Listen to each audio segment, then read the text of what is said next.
Na-level up yung pagiging online seller ko, yung buhay ko, pagdating of course sa financial matter.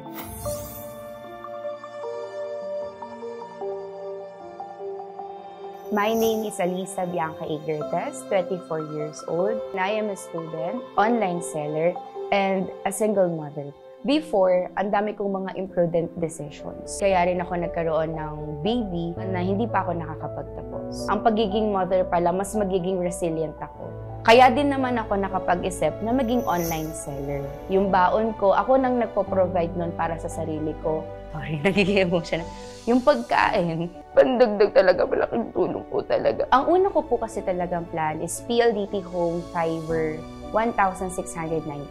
Pero, kailangan ko din po na mag-upgrade kasi po, para mas maging efficient ako. Yung demand po kasi ng prof namin, agad-agad kailangan updated kami. Tapos yung hindi ako mapapahiya kay customer na, ma'am, wait lang po, mahina po yung signal. Masaya ako na kasama ko ang PLDT Home Fiber sa pag-upgrade ng aking buhay. Para mas magampanan ko pa ang pagiging online seller, estudyante, at higit sa lahat, pagiging isang nanay.